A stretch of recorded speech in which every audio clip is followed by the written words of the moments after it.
નમસ્કાર મિત્રો, આપ જોઈ રહ્યા છો બનાસ ગુરુવાણી અને હું છું આપની સાથે આલોક મિશ્રા। મિત્રો, મહત્વની વાત કરીએ કે મુખ્યમંત્રી જ્ઞાન સેતુ મેરિટ સ્કોલરશિપ યોજનામાં વિદ્યાર્થીઓની 80% હાજરી ચકાસણી માટેનું જે મોડ્યુલ છે એ school attendance module DPO login અને શાળા લોગિનમાં ઉમેરવામાં આવ્યું છે। ત્યારે જે કામગીરી આપણે કરવાની છે કે સ્કૂલ એટેન્ડન્સ મોડ્યુલમાં જે બાળકોની હાજરી છે એ હાજરી ઓછી હોવાના કારણોસર ચૂકવણી માટે મોકલવામાં આવેલ નથી તેવા તમામ વિદ્યાર્થીઓની માહિતી સિસ્ટમની અંદર એટલે કે શાળા લોગિન અથવા તો ડીપીઓ લોગિન આપેલ છે, જે આપણે ચેક કરવાની છે। તો મિત્રો, પ્રથમ જે સત્રની હાજરી છે નિયમાનુસાર શાળાના અધિકૃત રેકોર્ડ મુજબ 80% કે તેથી વધુ હોય એની ખાતરી કરવાની છે।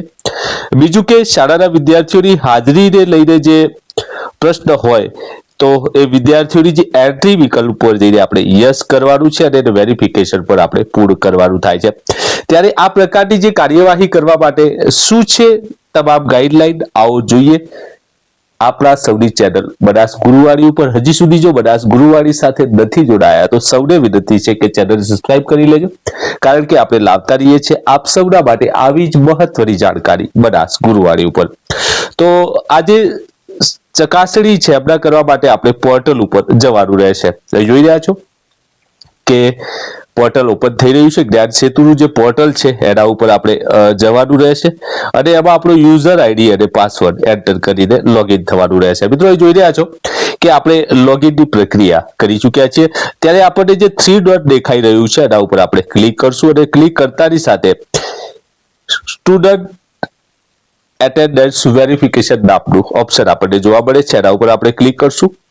ક્લિક કર્યા પછી જોઈ રહ્યા છો કે આપણા ટોટલ જે બાળકો છે એની સંખ્યા આવી જાય છે અને 80% એક બિલો એ દર્શાવે છે। અહીં નીચે આવશું એટલે જે બાળકની સંખ્યા અહીંયા આપણને જોવા મળશે એ બાળક 80% નીચે હશે એટલે કે 66% એટેન્ડન્સ લખેલું આવશે અને આ એન્ટ્રીમાં આપણે અહીંયા યસ કરી દેવાનું રહેશે। તો આ રીતે જે આપણા બાળકો સેટની પરીક્ષામાં હશે એમનું જે એટેન્ડન્સ વેરિફિકેશન આપણી કક્ષાએથી પૂર્ણ કરવાનું થાય છે। ત્યારે લાસ્ટ જે તારીખ છે 15/4/2026 છે।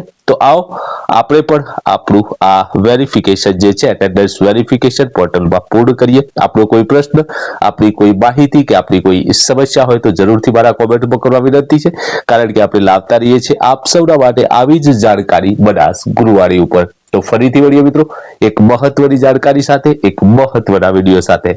આભાર, જય હિન્દ, જય ભારત, વંદે માતરમ।